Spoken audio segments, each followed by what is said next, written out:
How's it going, everybody? I've got an interesting one for you today. This probably looks like your standard M38, but it's not. This is actually a WZ-48 from Poland, produced in the Rodham factory.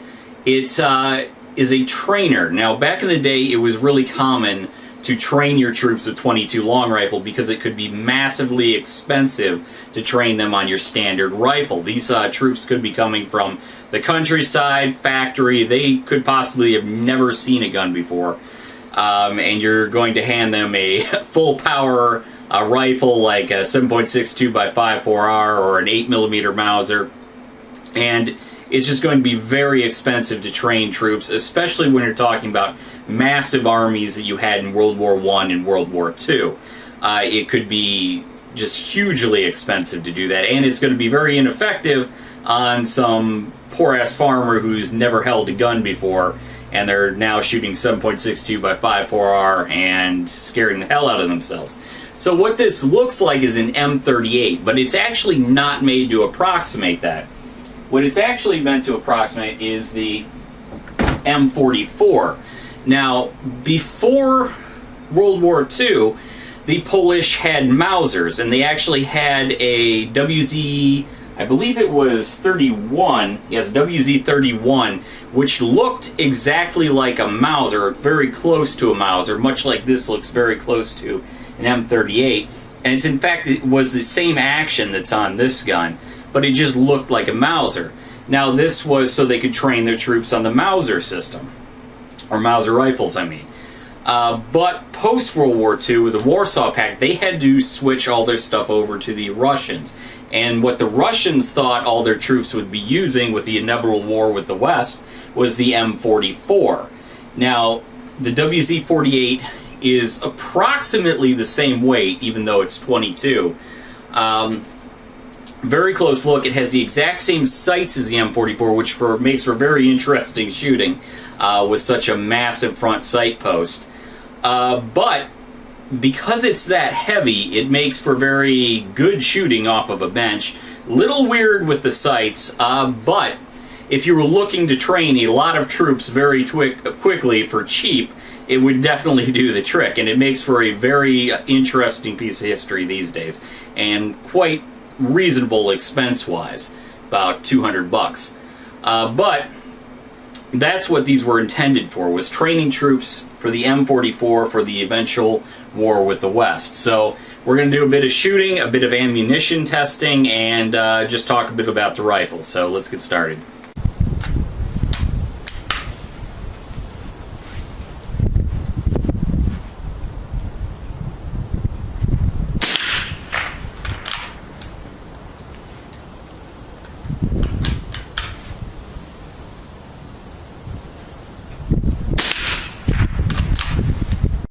Now, as I said, this rifle was designed to approximate an M38, M44, and it is as heavy as the real thing, which makes it a great bench gun. It's a very easy rifle to shoot for new shooters because of that. There's no recoil, very little sound.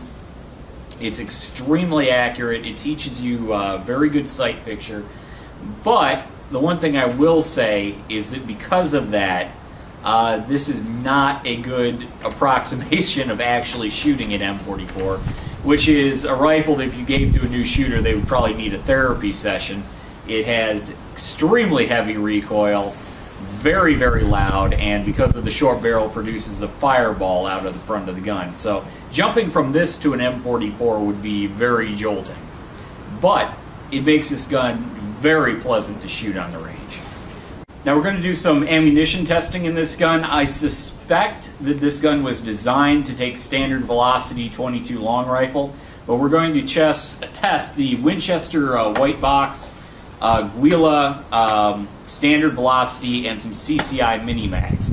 See which one gets a better grouping. If I had to guess, I'm going to guess that this rifle was designed to take standard velocity ammunition. But let's do some testing and see what we come up with. The first ammunition we're going to test is the Winchester white box.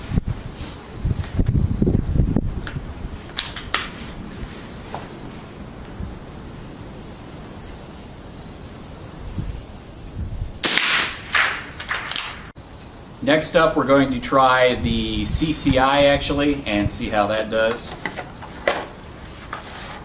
If I had to guess, I'd say this is probably going to be the worst because I doubt that the rifling is designed to take very high velocity rounds.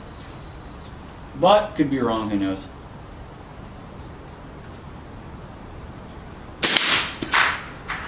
Might be wrong. Last ammunition we're going to test is the standard velocity aguila. We'll see how that works. I imagine this is more like the ammunition they would have had at the time, but we'll see how it works.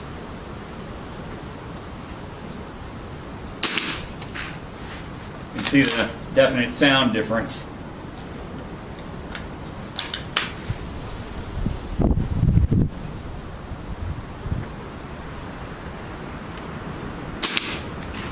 I don't know what sort of powder Aguila uses in their round or if it's a filler, but they always smell real funky.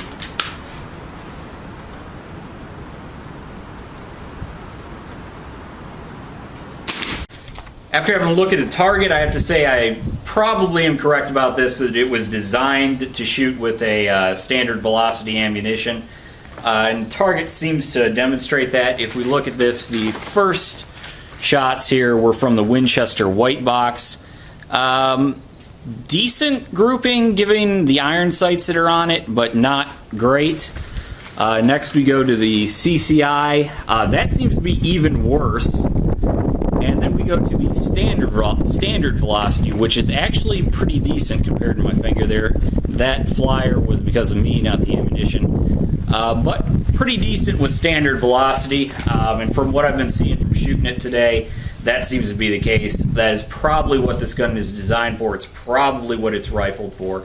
So if you do pick one of these up, you're probably going to want to go for standard velocity ammunition. I have a number of old rifles that are like that, so it's not all that odd. But something to keep in mind. As you can see, it's a fun rifle to shoot. It can be very accurate. It is a little bit difficult with these sights to be extremely accurate with a 22. The front sight is not as fine as I'd like it, and the sights just feel very beefy on a 22 long rifle.